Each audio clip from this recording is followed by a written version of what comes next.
Assalamualaikum warahmatullahi wabarakatuh. Selamat malam semuanya. Entah selamat malam, selamat pagi, ataupun selamat siang di mana kalian berada.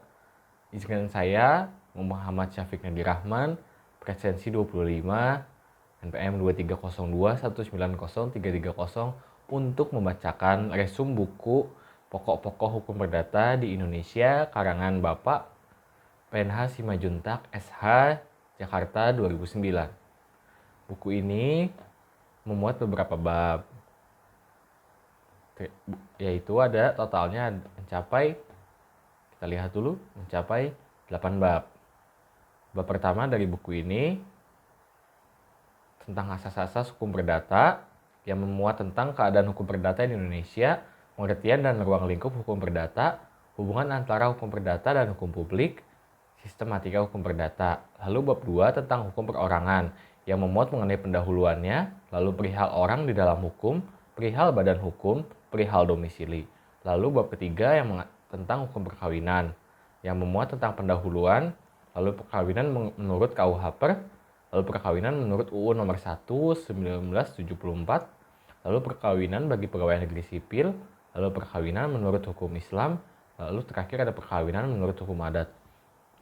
Bab 4 dari buku ini membahas mengenai hukum kekeluargaan.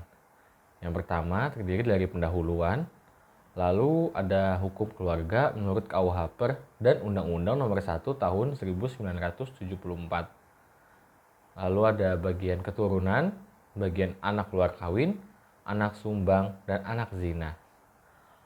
Lalu bagian 3 dari bab 4 ini akan membahas mengenai hukum keluarga menurut hukum Islam. Dan bagian 4 dari bab 4 akan membahas tentang hukum kekeluargaan adat. Selanjutnya di bab 5 pada buku kali ini yaitu mengenai hukum benda.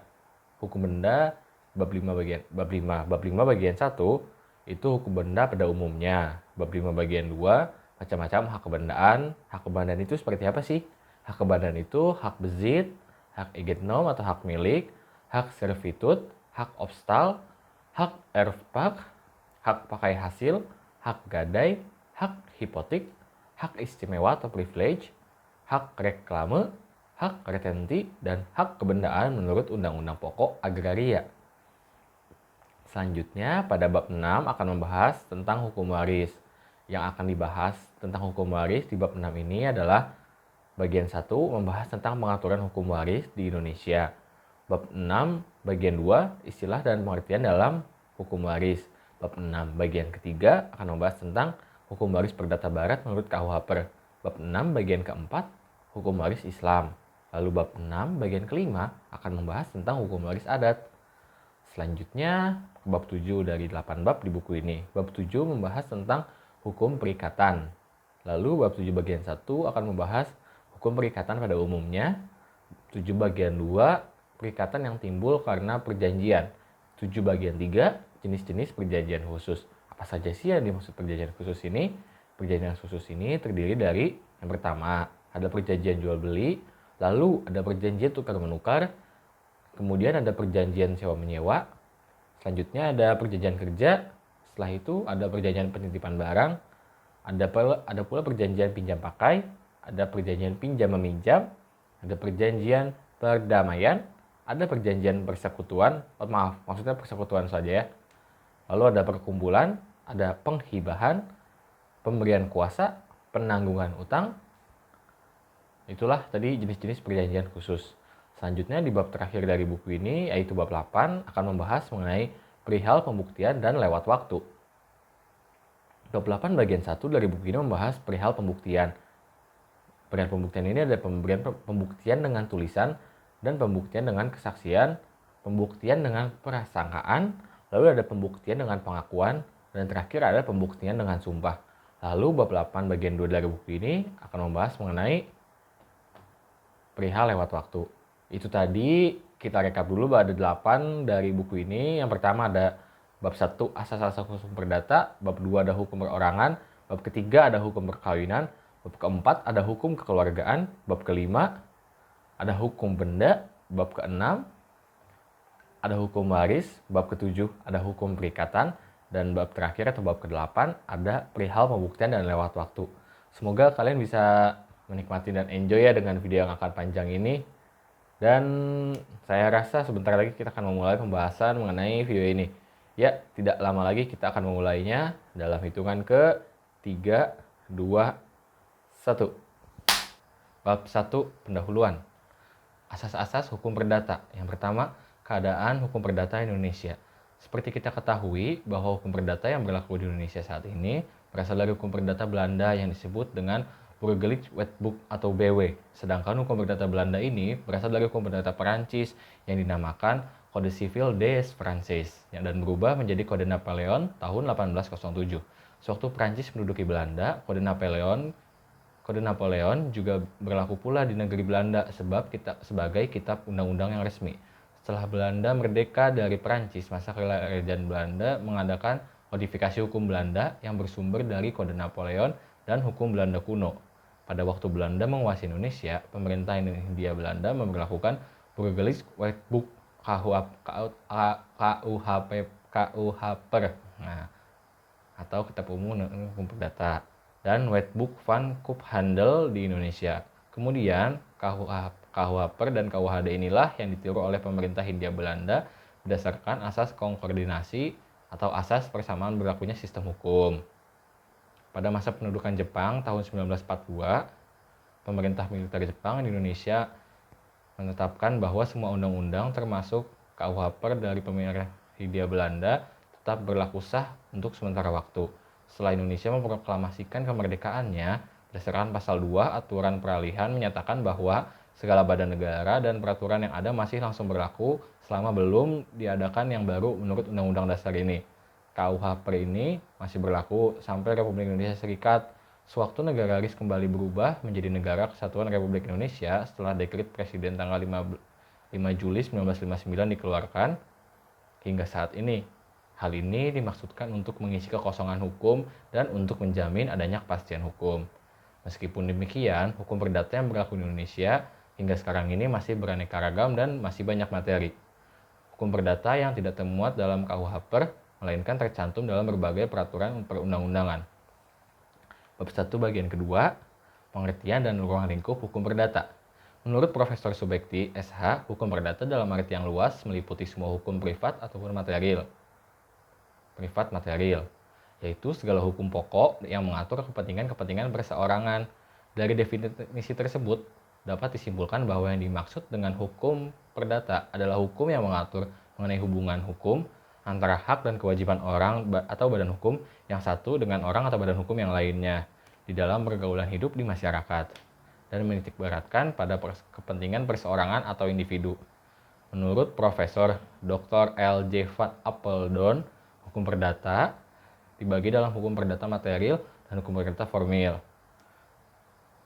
Menurut Profesor Dr. L.J. van Apeldoorn, Menurut Profesor Dr. L.J. van Apeldoorn, hukum perdata dibagi dalam hukum perdata material dan formil. Perdata material adalah Menurut Profesor Dr. L.J. van Apeldoorn, hukum perdata dibagi dalam hukum perdata material dan formil. Perdata material adalah aturan-aturan hukum yang mengatur hak-hak dan kewajiban perdata. Hukum perdata formil adalah aturan-aturan hukum yang mengatur bagaimana caranya melaksanakan serta mempertahankan hak-hak dan kewajiban-kewajiban perdata atau hukum perdata material. Bab 1 bagian 3, hubungan antara umum perdata dan hukum publik. Sejak zaman Romawi kuno, sudah ada pembagian hukum menjadi hukum publik dan hukum privat atau hukum perdata. Hukum privat atau privat recht, hukum sipil atau hukum perdata ini menitik beratkan pada kepentingan perseorang. Sementara pada hukum publik recht mengatur hubungan antara negara dengan alat perlengkapannya atau hubungan antara negara dengan warga negara. Bab 1 bagian 4, sistematika hukum perdata. Poin A, pembagian hukum perdata berdasarkan KUHP terdiri atas 4 buku, yaitu buku 1 tentang orang, buku kedua tentang kebendaan, buku ketiga tentang perikatan, dan buku keempat tentang pembuktian dan daluarsa. Poin B, pembagian hukum perdata berdasarkan ilmu pengetahuan hukum terdiri atas 4 bagian, yaitu hukum perorangan, hukum keluarga, hukum harta kekayaan, dan hukum waris.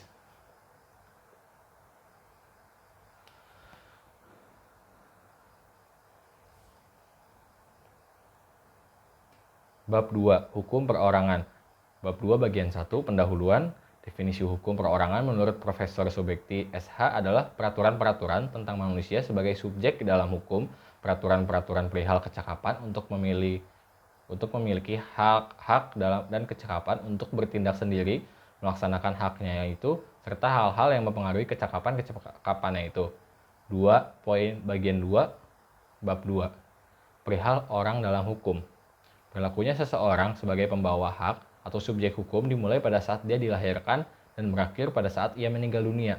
Pengecualian jika anak yang ada dalam kandungan dianggap sebagai telah dilahirkan apabila kepentingan si anak menghendakinya. Pasal 2 ayat 1 KUH Per.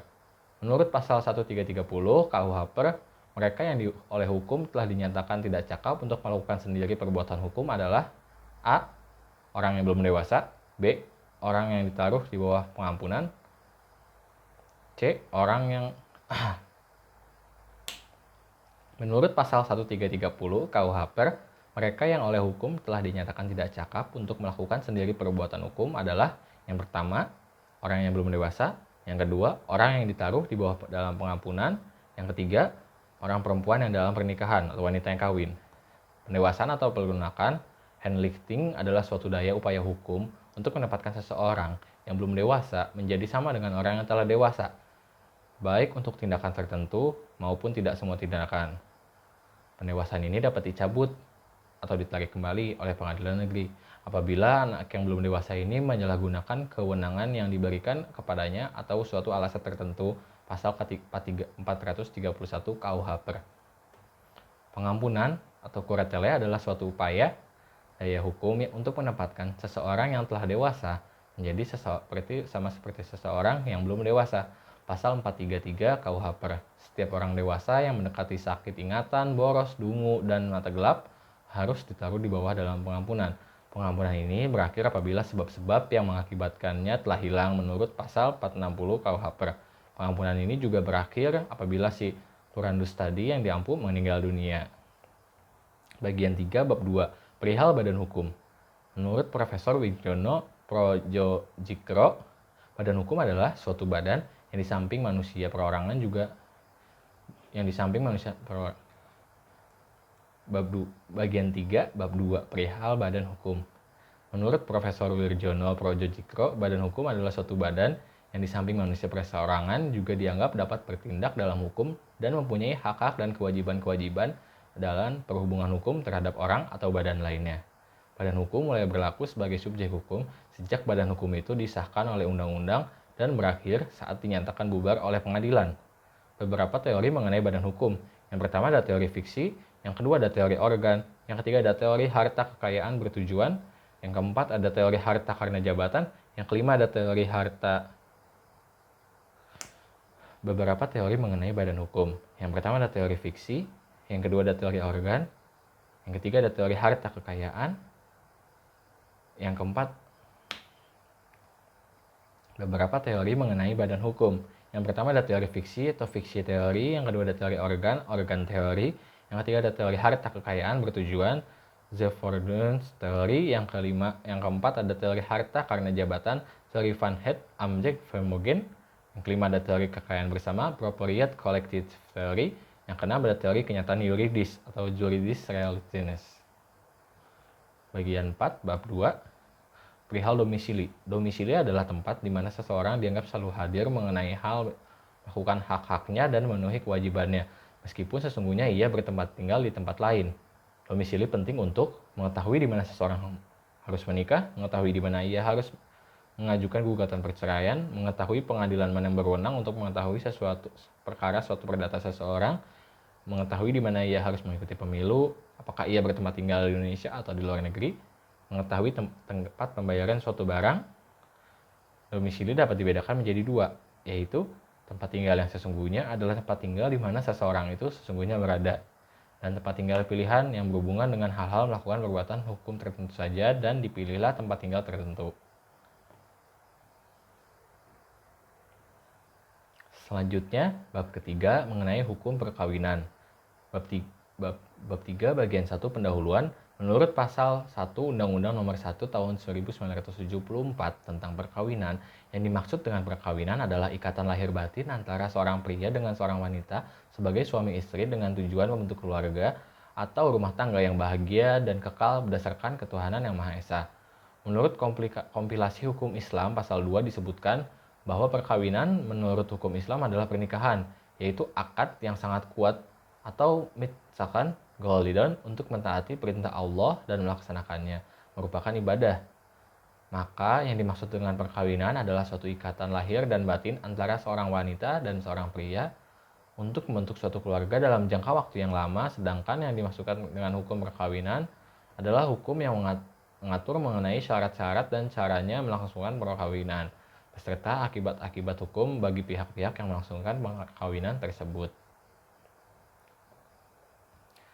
Bagian 2 bab 2. Perkawinan menurut KUH Per. Hukum perkawinan yang diatur dalam KUH Perdata berasaskan monogami dan berlaku mutlak. Artinya, setiap suami hanya diperbolehkan mempunyai seorang istri saja. Begitu pula sebaliknya. Menurut hukum Perdata Barat, KUH Per, syarat syahnya perkawinan, syarat material adalah syarat sahnya material adalah 1. Berlakunya asas monogami pasal 27 KUH Per. 2. Harus ada kata sepakat dan kemauan bebas antara si pria dan si wanita pasal 28 KUH Per. Dan yang ketiga, seorang pria sudah berumur 18 tahun dan seorang wanita sudah berumur 15 tahun pasal 29 KUH Per. Yang keempat, ada masa tunggu bagi seorang wanita yang bercerai yaitu 300 hari sejak perkawinan tersebut bubar pasal 34 KUH Per. Yang kelima, anak-anak yang belum dewasa harus memperoleh izin kawin dari kedua orang tua mereka pasal 35 KUH Per.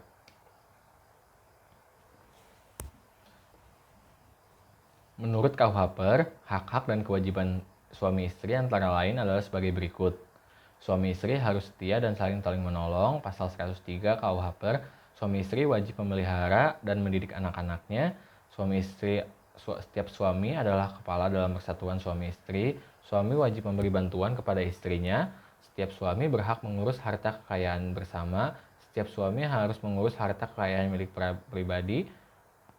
Kami tidak boleh diperbolehkan memindah tangankan atau membebani harta kekayaan yang terbergerak milik istrinya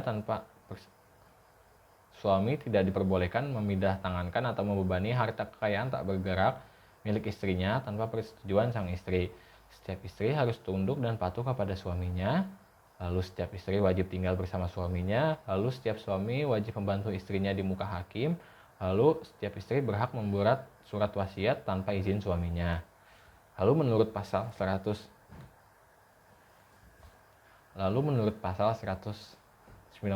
KUH Per, perkawinan putus atau bubar apabila. Lalu menurut pasal 199 KUH Per, perkawinan putus atau perkawinan bubar dikarenakan kematian, kepergian suami atau istri selama 10 tahun dan diikuti dengan perkawinan baru dengan orang lain, putusan hakim setelah adanya perselisihan meja makan dan tempat tidur selama 5 tahun, lalu perceraian.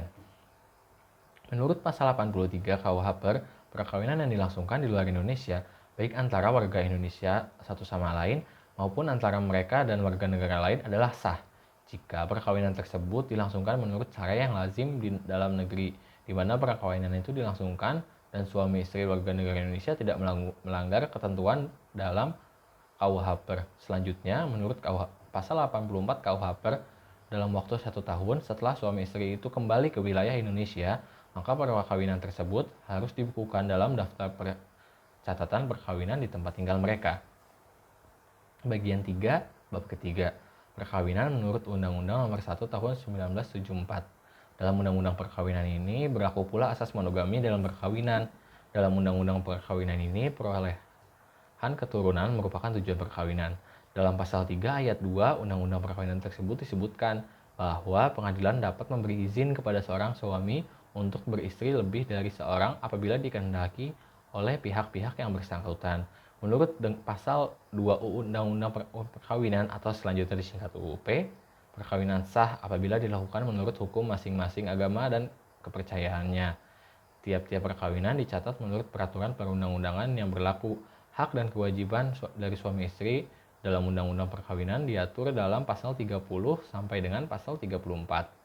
Dalam Undang-Undang Perkawinan, putusnya perkawinan diatur dalam pasal 38 sampai dengan 41. Menurut pasal 38 Undang-Undang Perkawinan, perkawinan dapat diputus karena kematian, perceraian, atas keputusan pengadilan,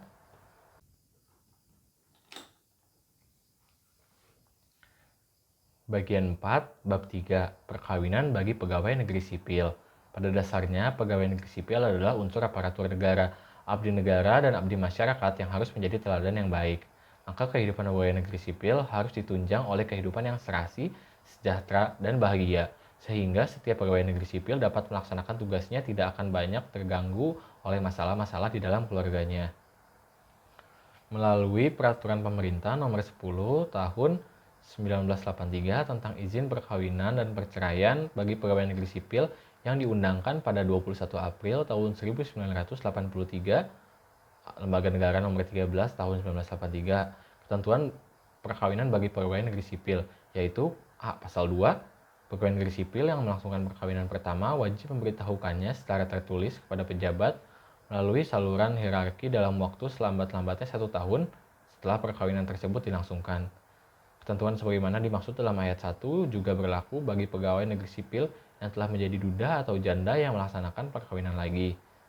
Pasal 3 ayat 1, pegawai negeri sipil yang akan melakukan perceraian wajib memperoleh izin atau surat keterangan lebih dulu dari pejabat. Pasal 4 ayat 1, pegawai negeri sipil pria yang akan beristri lebih dari seorang wajib memperoleh izin lebih dulu dari pejabat. Pasal 14, pegawai negeri sipil dilarang hidup bersama dengan wanita yang bukan istrinya atau dengan pria yang bukan suaminya, sebagai suami istri tanpa ikatan perkawinan yang sah. Yang ke poin E, tidak melaporkan perceraiannya dalam waktu selambat-lambatnya 1 bulan terhitung mulainya terjadi perceraian. Yang F, tidak melaporkan perkawinan yang kedua atau ketiga atau keempat dalam jangka waktu selambat-lambatnya 1 tahun terhitung sejak perkawinan tersebut dilangsungkan. Pegawai negeri sipil wanita yang melanggar ketentuan pasal 4 ayat 2, yaitu pegawai negeri sipil wanita tidak diizinkan untuk menjadi istri kedua atau istri ketiga atau keempat, dijatuhi hukuman disiplin atau pemberitahuan tidak dengan pegawai negeri sipil wanita yang melanggar ketentuan pasal 4 ayat 2, yaitu pegawai negeri sipil wanita tidak diizinkan untuk menjadi istri kedua atau ketiga atau keempat, dijatuhi hukuman disiplin dengan pemberhentian tidak hormat sebagai pegawai negeri sipil. Bagian 5, bab ketiga, perkawinan menurut hukum Islam. Selain diatur dalam Al-Quran dan hadis Nabi, perkawinan menurut hukum Islam ini diatur pula dalam Instruksi Presiden Nomor 1 Tahun 1991 tentang kompilasi hukum Islam, yaitu dari pasal 1 sampai dengan pasal 170 KHI. Perkawinan menurut hukum Islam adalah pernikahan, yaitu akad yang sangat kuat untuk mentaati perintah Allah dan melaksanakannya merupakan ibadah. Perkawinan bertujuan untuk mewujudkan kehidupan berumah tangga yang sakinah, mawadah, dan rahmah. Perkawinan adalah sah apabila dilakukan menurut hukum Islam. Perkawinan hanya dapat dibuktikan dengan akta nikah yang dibuat oleh pegawai pencatatan nikah. Menurut pasal 55 KHI, beristri lebih dari 1 orang pada waktu yang bersamaan terbatas hanya sampai 4 orang istri. Syarat utama beristri lebih dari seorang, suami harus mampu berlaku adil terhadap istri dan anak-anaknya. Apabila syarat utama ini tidak mungkin dipenuhi, maka suami dilarang beristri lebih dari 1 orang. Menurut pasal 14 KHI, untuk melaksanakan perkawinan harus ada calon suami, calon istri, wali, nikah, dan 2 orang saksi, serta ijab dan qabul. Seorang wanita yang hamil di luar nikah dapat dikawinkan dengan pria yang menghamilinya. Perkawinan dengan wanita hamil dapat dilangsungkan tanpa menunggu lebih dulu kelahiran si anaknya. Dengan dilangsungkannya perkawinan pada saat wanita hamil, tidak diperlukan perkawinan ulang setelah anak yang dikandungnya lahir. Perkawinan dapat putus karena kematian, perceraian, dan atas putusan pengadilan pasal 113 KHI. Perkawinan menurut hukum adat. Pada dasarnya, masyarakat hukum adat di Indonesia terbagi menjadi 3 macam, yaitu prinsip-prinsip keturunan, yaitu Patrilineal adalah masyarakat yang menarik garis keturunan hanya melalui garis ayah saja. Hal ini terdapat dalam masyarakat Batak, masyarakat Lampung, masyarakat Ambon, masyarakat Bali, Bugis Makassar, masyarakat Mentawai, dan sebagainya. Lalu ada matrilineal, adalah masyarakat yang menarik garis keturunan hanya melalui garis ibu saja. Sistem ini terdapat contohnya pada masyarakat Minangkabau atau Sumatera Barat, yaitu bilateral atau parental, adalah masyarakat yang menarik garis keturunannya melalui kedua belah pihak atau garis ayah dan garis ibu. Sistem ini terdapat dalam masyarakat Jawa, Kalimantan Tengah, suku Dayak, masyarakat Minahasa, dan sebagainya. Perceraian menurut hukum adat adalah peristiwa yang luar biasa, merupakan problema sosial dan yuridis yang penting dalam kebanyakan daerah. Perceraian bukanlah suatu pola yang disenangi dalam masyarakat adat, walaupun ada suatu syarat yang memungkinkan diperbolehkannya perceraian dilakukan. Namun demikian, dalam kenyataan sehari-hari, perceraian atau putusnya perkawinan itu tidak dapat dihindarkan. Alasan-alasan terjadinya perceraian itu sangat bermacam-macam, tetapi perceraian atau putusnya perkawinan tersebut dapat timbul karena A. Didorong oleh kepentingan kerabat dan masyarakat yang menghendaki perceraian itu. Misalkan pada masyarakat Batak, di mana salah satu alasan terjadinya perceraian ini adalah karena hubungan yang tidak baik dengan beberapa jabu dari kerabat suami yang menjadi serius dan membawa suasana yang buruk antara seluruh kaum kerabat suami.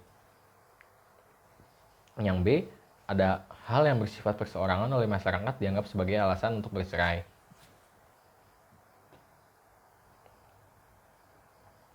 Bab 4,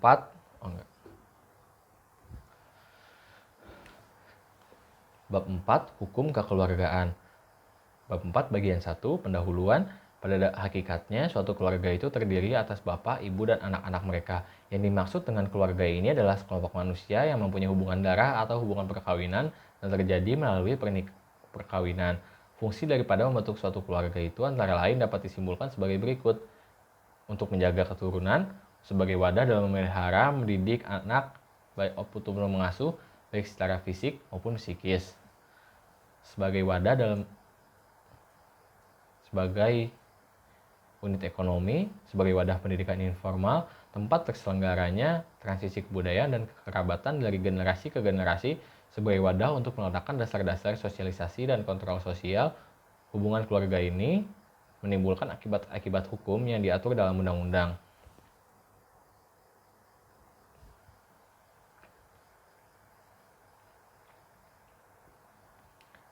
Bab 4 bagian 2, Hukum Keluarga menurut KUH Per dan Undang-Undang Nomor 1 Tahun 1974. Keturunan anak yang sah. Keturunan poin A, anak yang sah. Anak yang sah adalah Bab 4 bagian 2, Hukum Keluarga menurut KUH Per dan Undang-Undang Nomor 1 Tahun 1974. Keturunan poin A, anak yang sah. Anak yang sah adalah anak yang dilahirkan dari perkawinan yang sah antara ayah dan ibunya. Menurut KUH Per pasal 250, tiap-tiap anak yang dilahirkan atau ditumbuhkan sepanjang perkawinan memperoleh si suami sebagai bapaknya. Sebagai akibatnya, kepada suami diberi hak penyangkalan anak sah yang diatur dalam pasal 251 hingga 254 menurut Undang-Undang Nomor 1 Tahun 1974. Bila mana ia dapat membuktikan bahwa istrinya telah berzina dan anak itu akibat dari perzinahan tersebut. Pasal 44 Undang-Undang Perkawinan. Anak di luar kawin. Anak di luar kawin adalah anak yang dilahirkan sebagai akibat hubungan pria dan wanita di luar perkawinan yang sah. Status anak luar kawin dapat ditingkatkan dengan cara pengakuan anak dan pengesahan anak. Lalu poin selanjutnya, anak sumbang. Anak sumbang adalah anak yang dilahirkan sebagai akibat hubungan pria dan wanita di luar perkawinan yang sah, di mana di antara mereka dilarang untuk melakukan perkawinan. Apabila orang tua dari anak sumbang memperoleh dispensasi dari pengadilan untuk melaksanakan perkawinan, maka si anak sumbang dapat diakui pada saat perkawinan kedua orang tuanya. Anak zina. Sesuai dengan anak zina. Sesuai dengan ketentuan pasal 283 KUH Per, anak zina dapat diakui dan tidak ada upaya hukum untuk pengikatan statusnya. A. Perwalian. Menurut Profesor Subekti, perwalian adalah pengawasan terhadap anak yang di bawah umur yang tidak berada di bawah kekuasaan orang tua, serta pengurusan benda atau kekayaan anak tersebut diatur oleh undang-undang. Kewajiban seorang wali menurut KUH Perdata yaitu wajib mengurus harta kekayaan seorang anak yang belum dewasa, wajib membuat atau menyuruh membuat rincian akan barang kekayaan anak yang belum dewasa, wajib menyelenggarakan pemeliharaan pendidikan terhadap pribadi anak yang belum dewasa sesuai dengan harta kekayaannya dan mewakilinya dalam segala tindakan perdata. Lalu tidak boleh menyewa atau mengambil dalam hak usaha untuk diri sendiri barang-barang kekayaan si anak yang belum dewasa kecuali apabila pengadilan negeri telah mengizinkan syarat-syaratnya. Yang terakhir, wajib pada akhir perwaliannya mengadakan perhitungan tanggung jawab penutup. Menurut Undang-Undang Nomor 1 Tahun 1974, wajib mengurus anak yang di bawah penguasaannya dan harta bendanya sebaik-baiknya dalam menghormati agama dan kepercayaan hak anak itu. Wajib membuat daftar harta benda anak yang berada di bawah kekuasaannya pada waktu memulai jabatannya dan mencatat semua perubahan-perubahan harta benda dan anak atau anak-anak itu. Bertanggung jawab tentang harta benda anak yang berada di bawah perwaliannya serta kerugian yang ditimbulkan karena kesalahan atau kelalaiannya. Yang terakhir, tidak diperbolehkan memindahtangankan atau menggadaikan barang-barang tetap yang dimiliki oleh anak yang di bawah pengawasannya kecuali apabila kepentingan anak itu menghendakinya. Bagian 3 Bab 4 Hukum Keluarga menurut Hukum Islam. Pengadilan agama dapat mencabut hak perwalian seseorang atau badan hukum dan memindahkannya kepada pihak lain atau permohonan kerabatnya bila wali tersebut pemabuk, pejudi, peboros, gila, dan atau melalaikan atau menyalahgunakan hak dan wewenangnya sebagai wali demi kepentingan orang yang berada di bawah perwaliannya pasal 109 KHI. Apabila perwalian telah berakhir, maka pengadilan agama berwenang mengadili perselisihan antara wali dan orang yang berada di bawah perwaliannya tentang harta yang diserahkan kepadanya pasal 111 ayat 2 KHI. Bagian 4 Bab 4 Hukum Kekeluargaan Adat. Untuk kepentingan keturunannya dibuatkan suatu silsilah, yaitu suatu bagan di mana digambarkan dengan jelas garis-garis keturunan seseorang, baik yang lurus ke atas, lurus ke bawah, maupun menyimpang. Hubungan kekeluargaan ini merupakan faktor yang sangat penting dalam masalah perkawinan dan masalah waris. Menurut hukum adat, perceraian ataupun meninggalnya salah satu dari kedua orang tua tidaklah menimbulkan perkawinan, karena anak masih berada pada salah satu dari kedua orang tuanya. Yang lebih memungkinkan terjadinya perwalian apabila kedua orang tua dari anak tersebut meninggal dunia, dan anak yang ditinggalkan itu belum dewasa. Mengenai hukum perwalian ini dalam masyarakat hukum adat diatur secara beda-beda. Pada masyarakat Minangkabau yang menganut sistem matrilineal, jika kedua si orang tua anak meninggal dunia, maka pemeliharaan terhadap anak tersebut berada pada kerabat ibunya. Bab 5 Hukum Benda. Bab 5 bagian 1 Hukum benda pada umumnya. Menurut pasal 499 KUH Perdata, benda ialah tiap-tiap barang dan tiap-tiap hak yang dapat diakuisisi oleh hak milik. Sedangkan yang dimaksud dengan benda dalam arti ilmu hukum adalah segala sesuatu yang dapat menjadi objek hukum dan barang-barang yang dapat menjadi milik, serta hak setiap orang yang dilindungi oleh hukum. Menurut Profesor LLJ Van Apeldoorn, hukum kebendaan adalah peraturan mengenai hak-hak kebendaan. Menurut pasal 504 KUH Per, tiap-tiap kebendaan adalah benda bergerak atau benda tak bergerak. Yang dimaksud benda bergerak adalah benda yang karena sifatnya atau karena penetapan undang-undang dinyatakan sebagai benda bergerak. Misalnya kendaraan, surat-surat berharga, dan sebagainya. Kebendaan bergerak ini sifatnya adalah kebendaan yang dapat berpindah atau dipindah tangankan. Pasal 509 KUH Per. Selanjutnya ada benda tidak bergerak. Benda tidak bergerak ialah benda-benda yang karena sifatnya, tujuan pemakaiannya, atau penetapan undang-undang dinyatakan sebagai benda tak bergerak. Misalnya tanah, bangunan, dan sebagainya. Menurut Profesor LLJ Van Apeldoorn, hak-hak kebendaan adalah hak-hak harta benda yang memberikan kekuasaan langsung atas suatu benda. Bab 5 bagian 2, macam-macam hak kebendaan. Yang pertama ada hak bezit. Bezit adalah hak seseorang yang menguasai suatu benda, baik langsung maupun dengan perantara orang lain, untuk bertindak seolah-olah benda itu kepunyaan sendiri. Pasal 540 KUH Per. Cara-cara memperoleh bezit dapat dilakukan dengan okupatio, pengambilan benda, dan tradisio, pengoperan. Bezit juga dapat diperoleh karena warisan. Selanjutnya ada hak et getnom atau hak milik. Hak milik adalah hak yang paling utama jika dibandingkan dengan hak-hak kebendaan yang lain, karena yang berhak untuk itu dapat menikmatinya dengan sepenuhnya dan menguasainya dengan sebebas-bebasnya. Hak milik ini tidak dapat digugat menurut pasal 584. Hak eigenom dapat diperoleh dengan jalan A. Pendahuluan atau tuigening, B. Ikutan atau net tracking, C. Lewat waktu atau vergering, D. Pewarisan atau airflogging, fogging, dan penyerahan atau levering. Selanjutnya ada hak servitude. Hak survei itu ada hak survei. Selanjutnya ada hak survei.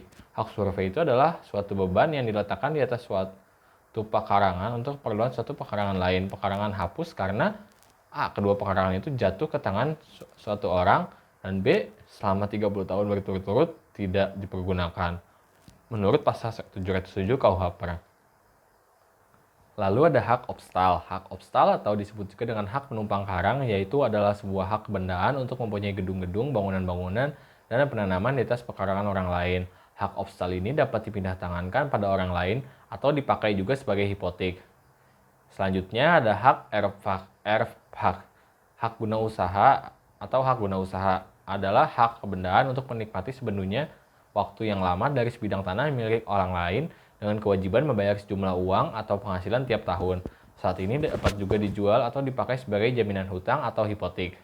Selanjutnya ada hak pakai hasil. Hak pakai hasil adalah suatu hak kebendaan dengan mana seseorang diperbolehkan menarik segala hasil dari suatu kebendaan milik orang lain, seolah-olah dia pemilik kebendaan itu, dengan kewajiban meliharanya sebaik-baiknya menurut pasal 756 KUH Perdata. Selanjutnya ada hak gadai. Menurut Profesor Subekti SH dengan mengacu pada pasal 1150 KUH Panrek adalah suatu hak kebendaan atas suatu benda yang bergerak kepunyaan orang lain yang semata-mata diperjanjikan dengan menyerahkan bezit atas benda-benda tersebut dengan tujuan untuk mengambil pelunasan suatu hutang dari pendapatan penjualan benda itu lebih dulu dari penagih-penagih lainnya. Apabila si pemberi gadai tidak memenuhi kewajiban-kewajibannya, maka tidak diperkenankanlah si berpiutang memiliki barang yang digadaikannya. Selanjutnya ada hak hipotek. Menurut KUH Per, suatu hak kebendaan atas benda-benda tak bergerak untuk mengambil pergantian daripadanya bagi pelunasan atau suatu perikatan. Pasal 1162 KUH Per. Perbedaan antara gadai dan hipotek adalah yang pertama, pada gadai benda jaminannya adalah bergerak, sedangkan pada hipotek tidak bergerak. Lalu yang selanjutnya, pada gadai harus disertai dengan penyerahan kekuasaan atas benda yang dijadikan gadai, sedangkan pada hipotek syarat yang demikian tidak ada. Perjanjian selanjutnya, perjanjian gadai dapat dibuat secara bebas dan tidak terikat pada bentuk tertentu, sedangkan pada perjanjian hipotek harus dibuat dengan akta otentik. Lalu pada gadai, lazimnya benda jaminan yang digadaikan satu kali, sedangkan pada hipotek, benda yang dipakai sebagai jaminan dapat diputihkan lebih dari satu kali. Lalu hak selanjutnya ada hak istimewa, yaitu privilege. Hak istimewa ialah suatu hak yang oleh undang-undang diberikan kepada seseorang berpiutang sehingga tingkatannya lebih tinggi daripada orang yang berpiutang lainnya, semata-mata berdasarkan sifatnya piutang. Pasal 1134 ayat 1 KUH Per. Selanjutnya ada hak reklame. Hak reklame adalah hak yang diberikan kepada si penjual untuk meminta kembali B lagunya yang telah diterima oleh si pembeli. Lalu hak selanjutnya ada hak reklame. Hak reklame adalah hak yang diberikan kepada si penjual untuk meminta kembali lagunya yang telah diterima oleh si pembeli setelah pembeli membayar tunai. Menurut undang-undang, hak si penjual ini gugur atau tidak bisa dilaksanakan apabila A. Barang yang diterima pembeli ternyata telah disewakan, yang B. Barang tersebut oleh pembeli telah dibeli pihak ketiga dengan itikat baik dan telah diserahkan kepada pihak ketiga tersebut. Lalu selanjutnya ada hak retenti. Menurut Profesor Sri Sudewi Makhun Sofwan, yang dimaksud dengan hak retenti adalah hak untuk menahan suatu benda sampai suatu piutang yang bertalian dengan benda itu dilunasi. Hak ini dihapus apabila seluruh utang telah dibayar lunas. Selanjutnya ada hak kebendaan menurut Undang-Undang Pokok Agraria. Menurut pasal 16 Undang-Undang Pokok Agraria Nomor 5 Tahun 1960, hak-hak atas tanah adalah hak sebagai berikut. Ada hak milik, ada hak guna usaha, hak guna bangunan, hak pakai, hak sewa untuk bangunan, hak membuka hutan dan memungut hasil hutan, hak guna air, pemeliharaan dan penangkapan ikan, hak guna ruang angkasa, serta hak-hak tanah untuk keperluan suci dan sosial. Selanjutnya ada hak tanggungan menurut Undang-Undang Hak Tanggungan. Hak tanggungan adalah jaminan atas tanah yang dibebankan pada hak atas tanah. Berikut atau tidak berikut benda-benda lain yang merupakan suatu kesatuan dengan tanah itu untuk pelunasan utang tertentu yang memberikan kedudukan yang diutamakan kepada kreditur tertentu terhadap kreditur-kreditur yang lain. Pasal 1 angka 1 Undang-Undang Hak Tanggungan. sebagai pemegang hak tanggungan dapat berstatus sebagai warga negara Indonesia, badan hukum Indonesia, warga negara asing, ataupun badan hukum asing, baik yang bersangkutan dipergunakan untuk kepentingan pembangunan di wilayah di negeri Indonesia. Pasal 9 Undang-Undang Hak Tanggungan. Bab 5 Hukum Waris. Bab 6 Hukum Waris. Bab 6 bagian 1 Pengaturan hukum waris di Indonesia. Di Indonesia mengenai hukum waris ini belum terdapat kodifikasi. Hal ini berarti bahwa bagi berbagai golongan penduduk Indonesia masih berlaku hukum waris yang berbeda-beda, seperti hukum waris adat, hukum waris Islam, dan hukum waris Barat. Bab 6 bagian 2 Istilah dan pengertian dalam hukum waris. Hukum waris adalah hukum yang mengatur mengenai apa yang harus terjadi terhadap harta kekayaan seseorang yang meninggal dunia. Dalam kewarisan ini terdapat 3 unsur, yaitu yang pertama adanya orang yang meninggal dunia, adanya harta kekayaan yang ditinggalkan, dan adanya ahli waris. Bab 6 bagian 3 Hukum Waris Perdata Barat KUH Per. Dalam hukum waris berlaku suatu prinsip bahwa yang berpindah di dalam warisan adalah kekayaan si pewaris. Yang dimaksud dengan kekayaan si pewaris adalah hak dan kewajiban yang dapat dinilai dengan uang. Hukum waris pada hakikatnya merupakan bagian dari hukum harta kekayaan. Artinya, yang diwariskan pada prinsipnya adalah hak dan kewajiban yang dapat dinilai dengan uang kecuali dalam hal-hal tertentu. Pasal 830 KUH Per secara garis besar menentukan bahwa pewarisan hanya terjadi karena kematian. Di dalam pewarisan tidak diperhatikan apakah barang tertentu dari keluarga pihak ayah atau dari keluarga pihak ibu orang yang meninggal dunia. Ada 2 cara menyelenggarakan pembagian warisan, yaitu yang pertama mewariskan berdasarkan undang-undang. Dalam pewarisan, keluarga pewaris ini disusun dalam kelompok yang disebut golongan ahli waris. Golongan ini terdiri dari 4 golongan, yaitu golongan 1. Golongan satu yang terdiri dari suami istri dan anak beserta keturunannya. Golongan 2 terdiri dari orang tua, saudara laki-laki atau perempuan dan keturunannya. Menurut pasal 854 ayat 1, apabila tidak ada ahli waris dalam golongan pertama, maka warisan jatuh kepada golongan kedua. Selanjutnya golongan ketiga. Golongan 3 ini terdiri dari keluarga saudara dalam garis lurus ke atas sesudah orang tua, baik dari pihak ayah maupun dari pihak ibu. Pasal 853 KUH Per. Golongan 4, menurut pasal 858 ayat 1, dalam hal tidak ada saudara golongan 1 dan saudara dalam satu garis lurus ke atas golongan 3, maka setengah bagian warisan menjadi bagian keluarga saudara dalam garis lurus ke atas yang masih hidup. Sedangkan setengah bagian lainnya menjadi bagian daripada sanak saudara dalam garis yang lain. Pengertian sanak saudara dalam garis yang lurus ini adalah para paman, bibi, serta sekalian keturunan mereka yang telah meninggal dunia dan lebih dulu dari pewaris. Mereka ini adalah ahli waris golongan 4. Selanjutnya ada mewaris berdasarkan surat wasiat. Apabila ada surat wasiat, maka harus dilaksanakan lebih dahulu dengan memperhatikan batasan-batasan undang-undang. Pasal 874 KUH Per. Surat wasiat adalah suatu akta yang memuat pernyataan seseorang tentang apa yang dikehendakinya akan terjadi setelah ia meninggal dunia dan yang olehnya dapat dicabut kembali. Pasal 875 KUH Per. Hak-hak khusus para ahli waris adalah hak inkorting. Inkorting adalah hak untuk menuntut pengurangan yang dipunyai oleh para legitimaris terhadap isi wasiat yang dibuat oleh pewaris yang mengurangi haknya. Lalu ada hak saisne. Hak saisne adalah bahwa orang yang meninggal dunia mendudukan orang yang masih hidup pada tempatnya. Hal itu terjadi bahkan kalau si ahli waris itu tidak mengetahui bahwa ia mendapatkan warisan. Perpindahan tersebut berlaku segera setelah si pewaris meninggal dunia. Lalu ada hak hereditas petitio. Hak hereditas petitio adalah hak ahli waris untuk menggugat segala barang-barang yang termasuk dalam harta peninggalan pewaris di tangan siapapun guna memperjuangkan hak warisnya. Hak ini gugur karena daluarsa selama 30 tahun. Pasal 835 KUH Per. Hal ini dapat dikatakan sebagai pelengkap dari hak saisine. Bagian 4 bab ke-6 Hukum Waris Islam. Warisan atau harta peninggalan menurut hukum Islam yaitu sejumlah harta benda serta segala hak dari yang meninggal dunia dalam keadaan bersih. Artinya, hak peninggalan yang akan diwarisi oleh para ahli waris adalah sejumlah harta beserta segala hak setelah dikurangi dengan pembayaran utang-utang pewaris dan pembayaran-pembayaran lain yang diakibatkan oleh wafatnya si peninggal wasiat. Secara garis besar, golongan ahli waris dalam Islam dapat digolongkan menjadi 3, yaitu A. Zul Faraid, ahli waris yang sudah ditentukan dalam Al-Quran, yakni ahli waris langsung yang mesti selalu mendapat bagian tertentu dan tidak berubah-ubah. Yang B ada asabah. Asabah dalam bahasa Arab berarti anak lelaki dan kaum kerabat dari pihak bapak. Dengan kata lain, asabah adalah ahli waris yang ditarik dari garis ayah. Dzul arham, kata dzul arham berarti orang yang punya hubungan darah pewaris melalui pihak wanita saja.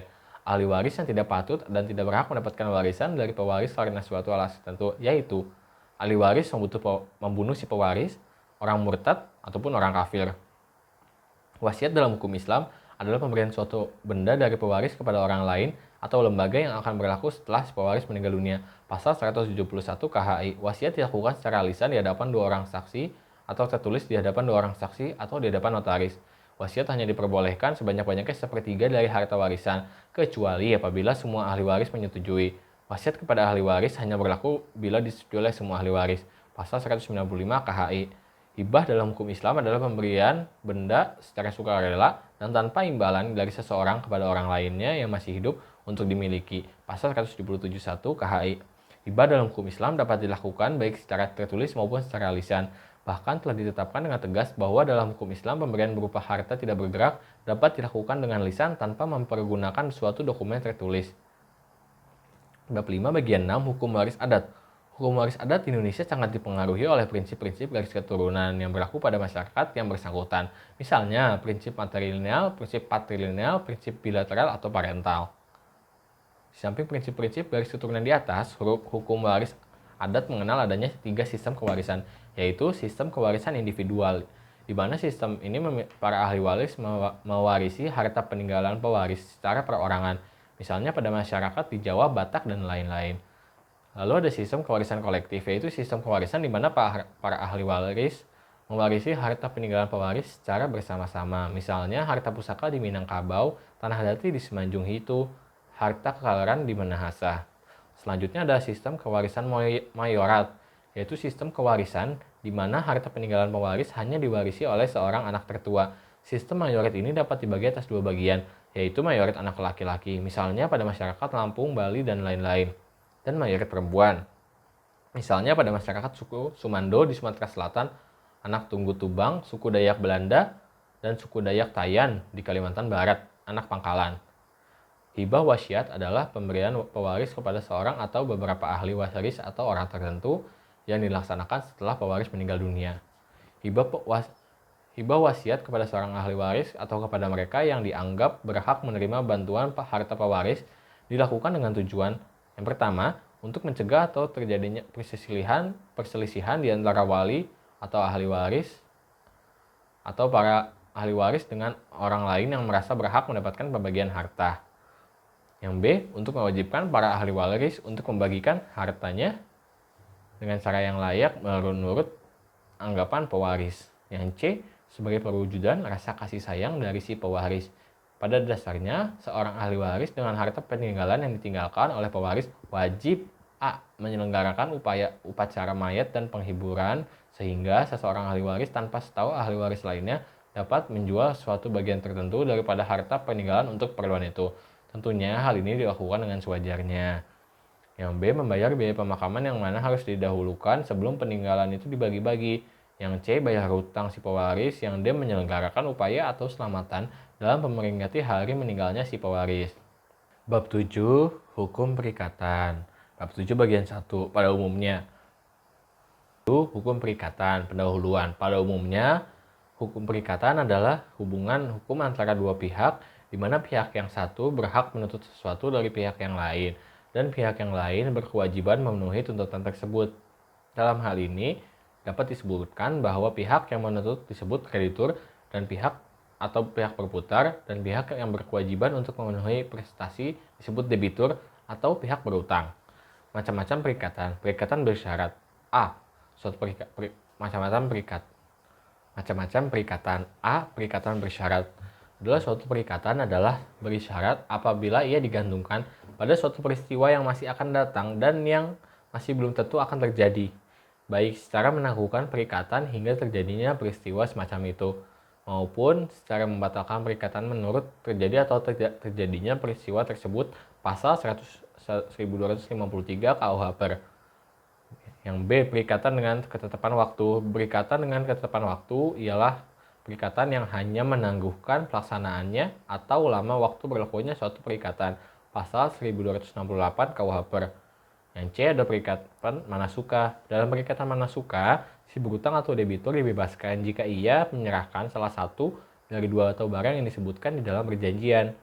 Tetapi ia tidak dapat memaksa si berputar atau kreditur untuk menerima sebagian dari barang yang satu dan sebagian dari barang yang lainnya. Pasal 1272 KUH Per. Selanjutnya yang poin D ada perserikatan tanggung-menanggung atau tanggung-renteng. Suatu perikatan tanggung-menanggung atau tanggung-renteng terjadi antara beberapa orang berpiutang. Jika di dalam suatu perjanjian secara tegas kepada masing-masing pihak diberikan hak untuk menuntut pemenuhan seluruh hutang, sedang pembayaran yang dilakukan kepada salah seseorang membebaskan pihak berutang, meskipun perikatan menurut sifatnya dapat dipecah dan dibagi di antara beberapa orang berpiutang. Pasal 1278 KUH Perdata. Poin E ada perikatan yang dibagi dan tidak dapat dibagi. Suatu perikatan dapat dibagi atau tidak dapat dibagi apabila prestasinya dapat atau tidak dapat dibagi menurut timbangan, di mana pembagian tersebut tidak boleh mengurangi hakikat prestasi tersebut. Soal dapat atau tidaknya dibagi itu tergantung pada benda yang menjadi objek perikatan, yang penyerahan atau perbuatan pelaksanaannya dapat dibagi atau tidak, baik secara nyata maupun secara perhitungan. Pasal 1296 KUH Perdata. Poin F, perikatan dengan ancaman hukuman. Perikatan semacam ini memuat suatu ancaman hukuman terhadap debitur apabila ia lalai atau tidak memenuhi kewajiban dalam perjanjian. Penetapan ancaman hukuman ini dimaksudkan sebagai ganti rugi yang diderita oleh kreditur karena tidak dipenuhinya atau dilanggarnya perjanjian. Bagian 2, bab 7, perikatan yang timbul karena perjanjian. Perikatan lebih luas dari perjanjian. Dengan demikian dapat disimpulkan bahwa antara perjanjian dan dengan perikatan mempunyai hubungan, di mana perjanjian mendirikan perikatan, perjanjian merupakan bagian dari perikatan. Jadi perjanjian melahirkan perikatan, dan perjanjian merupakan sumber-sumber terpenting yang melahirkan perikatan. Dari rumusan perjanjian di atas dapat disimpulkan bahwa unsur-unsur perjanjian itu adalah adanya para pihak, ada persetujuan antara pihak-pihak tersebut, ada tujuan yang akan dicapai, ada prestasi yang akan dilaksanakan, ada bentuk-bentuk tertentu, baik lisan maupun tulisan, lalu adanya syarat-syarat tertentu.